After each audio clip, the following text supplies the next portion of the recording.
news every day on how people are now starting to lose homes.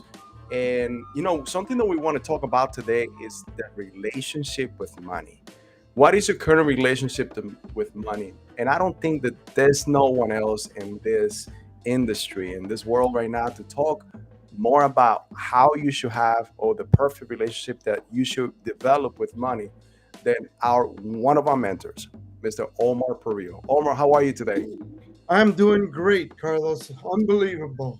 Unbelievable. I love it. I love it. I love it. That's a signature, the signature. Unbelievable. No, but I appreciate you actually taking the time today and actually speaking to all of us, speaking to the audience as well about how and what we have to do today in order to change and shift our mindsets, in order for us to have a better relationship, not only with money, but with your money in your business. And sometimes also that also translates how you are going to now have that relationship with money in your family, because the best and I believe the best inheritance that you could leave behind to your kids is that relationship with money, not money, but how you can earn it. What do you think about that, Omar? Oh no, absolutely. I really think that when we're growing up, we see our parents and how they handle money, right? Yes. So what happens is, you see, like my dad was a great guy, and he knew how to accumulate things, but he didn't know how to keep things. So Yeah.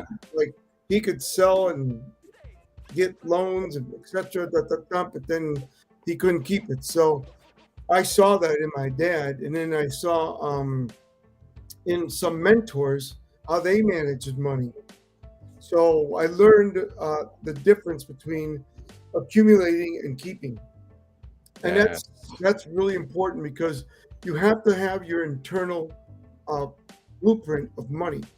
So what happened to me is I met a mentor at a young age, and I was already working and saving money. So I opened up my savings and checking account when I was a very young man, right?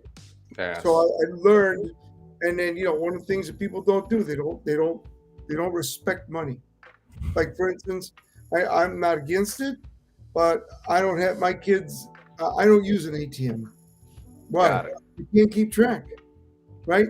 I like to keep track. So for me, I don't use an ATM every week or every 2 weeks. I go in the bank, I get as much cash as I want. I got everything online. So I don't have to like take money out of the ATM. That's my little thing. But Yeah. some people can do it. I'm not that guy.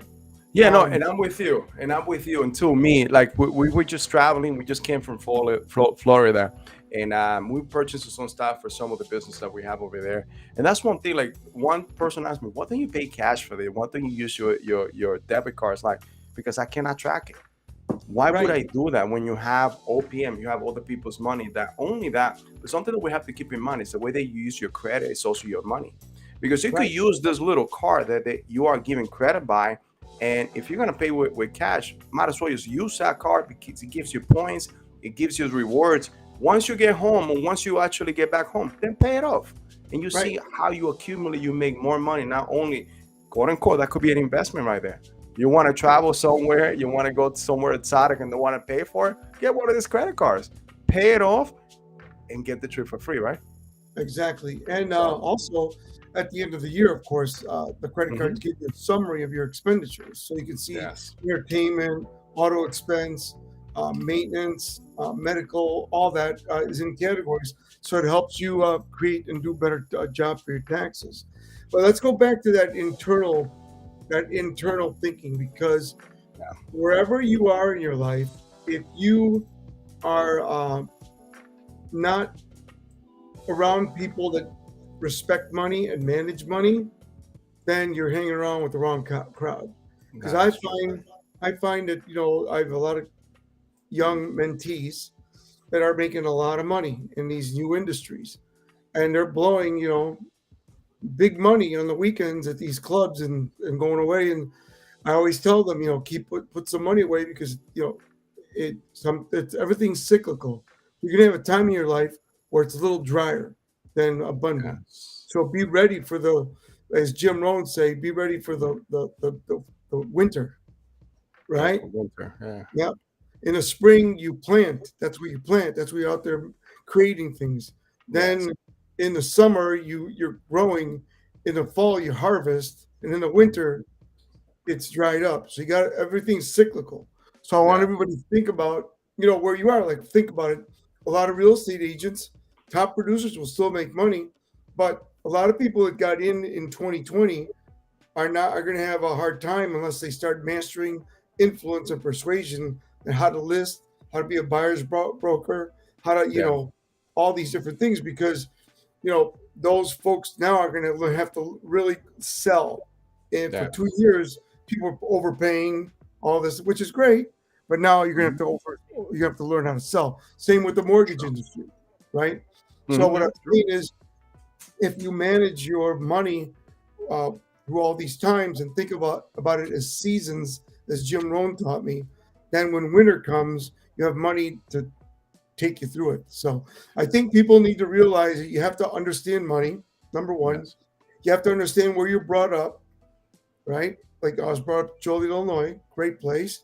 People in the Midwest, they pay their bills, right? So Yes. they're like they like to pay their bills. That's a good thing. That's And true. then number three, you got to look at your upbringing in your home. So parents, my parents are great people, but they didn't speak English. They escaped. They did the best they could, but parents don't know how to educate kids unless your dad or mom is in the financial industry or an accountant.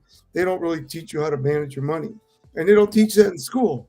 So I think that if we can teach kids to have like a ledger, like I got my kids, they have a ledger and they have to write down everything they spend so they could see how much they spend or waste, Yeah. right? And then so I want them to learn from me because I know about money. So but a Correct. lot of people don't have that. So and then the external is your environment, who you hang out with, right?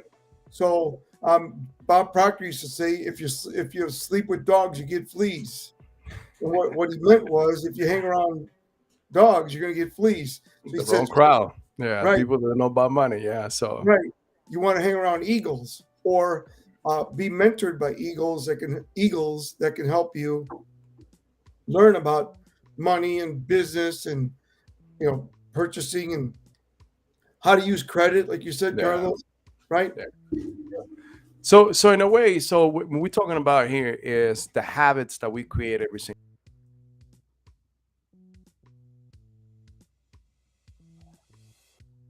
Froze up there for a second. It's not me. You there?